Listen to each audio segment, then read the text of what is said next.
Good morning, everybody. It is May 6th, Monday. This is Bev. This is a little thing I'm doing called the Bev D Show. I am recording live at about 6 a.m. I got a lot to do today, but I have a commitment to myself to do this and make sure that some of these words get out there. I'm very happy to be doing this. I told somebody the other day there was a post about O'Neill's in Akron, Ohio. That was a major department store way back when and changed its name over the years and suddenly became now the brand that we know as Macy's. But when I was a little girl growing up, this was the place to go. You got dressed up, you went downtown. When Mom yelled up the stairs and said, "Hey, we are going downtown today," we knew exactly what that meant, to get dressed up, cleaned up, put on our best, and show up in the city of Akron and do our downtown shopping. The difference between what that is today and then, everything is in a mall. These were standalone stores. There was O'Neill's, there was Polsky's, there was a little Five and Dime. If you can just kind of settle yourself back and think about old movies and what a grand theater those department stores gave us. And I remember as soon as we got there, I would want to go to eat. They had amazing little dinerish kind of place in the basement of Polsky's. And I got a cherry Coke with that real cherry syrup splashed in it, and a burger and fries, and oh my goodness, there was just nothing like it. And we would get there at 10 and I would already want to go have a burger because I was the youngest of 7, so it was a really big deal to be treated that way and to get served and to belly up to that counter on those beautiful leather top chairs with that chrome vintage, what we call vintage now, little stools, and sit there with my mom and my sisters, and it was a big deal. It was a really big deal. And look, I had posted this about this beautiful image of it, and my buddy said that his mom had worked in the record department, if you will, for almost 47 years. And I told him that growing up, I knew growing up that I wanted to do something in an instructive way. I wanted to help people, teach people, see if I could inspire people. I knew that very young.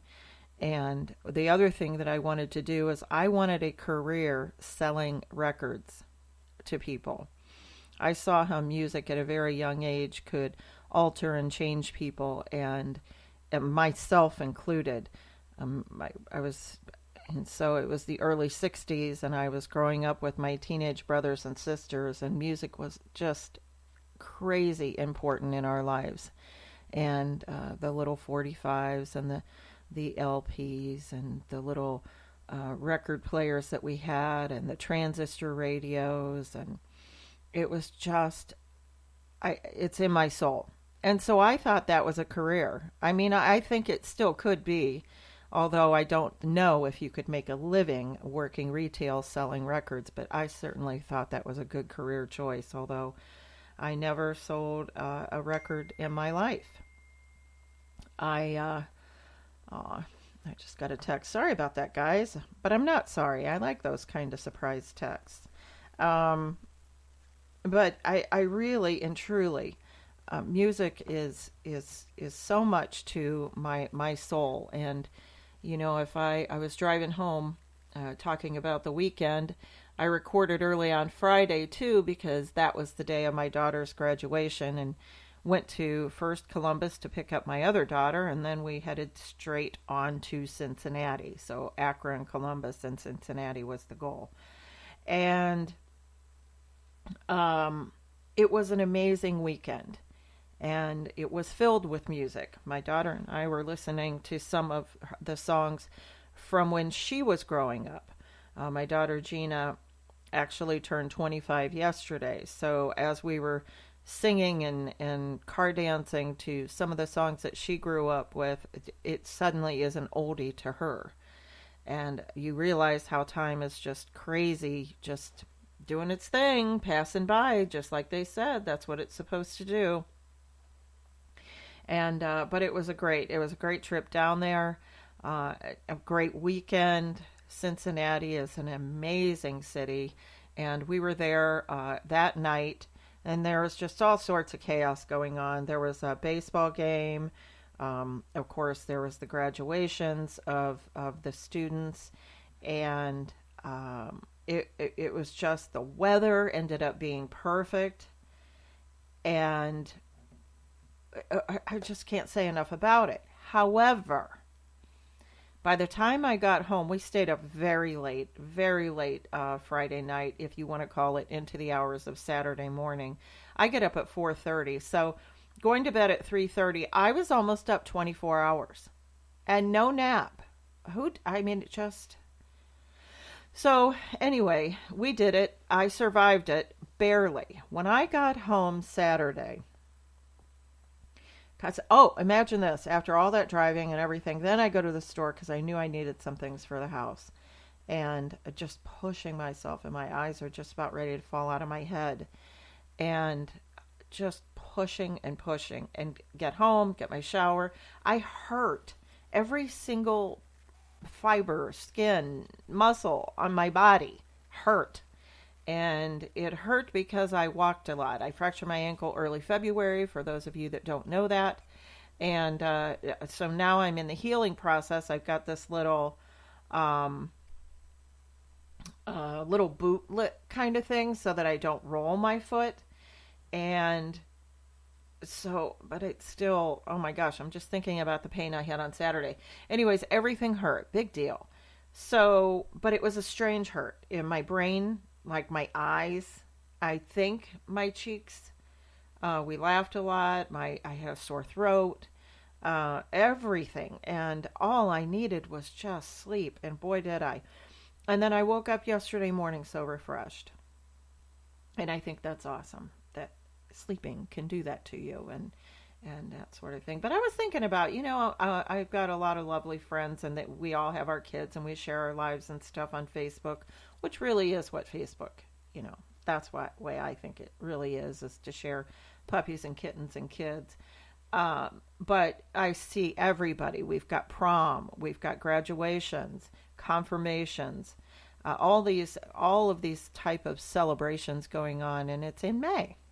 And it's pretty amazing to me that all of those things, I just think about retailers. They're like Christmas. I would think May and April would be amazing times for a retailer. As I speak of, records, now our retail is, dresses, shoes, flowers. It goes on and on. Restaurants, imagine the money they're making this month. And I, in fact, am very excited. I am going to Orlando again this year. Orlando was a very pivotal moment for me last year. A lot of great things. We went there for our regional meeting. Amazing people I work with and for. And very, very excited. We're going to be going there again. I'm get to do a presentation. I really want to. I'm going to be doing some training. I was very honored to be asked to do that. So I'm really excited. And at the same time, I keep talking about fear. I also have fear. I fear the unknown. And that's what's wrong. You start thinking about things that, making your to-do lists and planning everything out and all that sort of good stuff that comes with a big trip. And I've got my presentation I have to put together and finish up and polish up and make it all pretty and fancy, and so that everybody can learn from it, but also is entertained. But just kind of putting that all together, and I've got graduations and parties and birthdays and stuff as well. But my very dear friend, is going to have surgery, major, surgery, and that's part of my fear. This surgery could have. Doctors waited, did all this stuff. It should have been, it would have been, could have been a month ago, could have been 2 months ago, but no. Surgery is the day of my presentation. So I am a little nervous about that because I want to take care of them while he's going through the recovery phase. I won't be there for the surgery, and to be honest with you, that's just pretty much eating me alive. But being the dear friend that he is, he absolutely insists that I go on the trip. He said this is something I've dreamt about, and it is all my life. To be able to have the freedom to do a training session like this. So I'm very excited about it, but I've got a lot of fear. But Orlando, wow. I don't know why. I loved it when I was there. You get, if you've never been, I'm sure most of the people that are listening to me certainly have, and I'd been there a long, long time ago. BK, before kids, when I was in my early career, starting out as a youngster. And then again, last year, and it's magical. It really is. Everything is, buildings are like sunshine, just all the beautiful colors and, pastels. And, they plant you in that airport that is like a state. We should call it the Orlando State Airport. It's not a city. There's just something really major going on there, and you drive around in circles. Oh my goodness. That in itself is an amazing place to be, let alone when they drop you off at a hotel and just everything is magical and there's Ferris wheels and everything, and you're not even at the, happiest place on earth. You're not at Disney World. You're just in something that surrounds it or lives next door. And that was this beautiful hotel. And, I said before that we had seen, we walked across the street. We watched a cover band that was pretty fun and energetic and covering some songs of the 80s and stuff. And it was a blast. Great, great memories. And we're all looking forward to it again. But at the same time, we are planning different things, and at the same time, I have this fear. And I always talk to you guys about having the courage and just move forward and lead with love, and instead of fear, right on the other side of that, what do we have? We have things that can solve fear: knowledge, love, compassion, caring, and I'm really having to exercise right now what I speak of. So there's nothing I could do. I couldn't. I'm not in charge of those doctors. There's nothing I could do about that planning. It's you just have these things happen, and there's not. It is life. You can plan. You can have all the to-do lists that you can possibly think of, and this is what's going to happen then, and this is how it's going to happen. You can do all that you think you can, and then suddenly something like that happens, and it's all good. The surgery the goal is it's nothing bad. It's going to fix him, and the trip is nothing bad. It's going to be amazing. So that's how I have to tell myself, or I'll get all worked up. I mean, I'm just feeling a little bit blessed but overwhelmed at the same time. But yeah, so I'm looking forward to that. That will be my first trip this year. And I was thinking about my daughter, Gina, and what was I doing at 25 and all that good stuff. And I'll tell you, my daughters, all of them, they have traveled more, done more in their early 20s than I even began to. And I feel very, very lucky and blessed to have them in my lives, and that they're so wise and do well with their money so that they can go on those really cool vacations and stuff. There was nothing wrong with my age 25. A lot of good things happened then. It was a great year. I like that little number. I also like the number 27 and things that, 7th Street and 57th Street and on the corner of 57th, and I love hearing that. those are really cool numbers and words that I enjoy. But 25 was good, and she's really cool.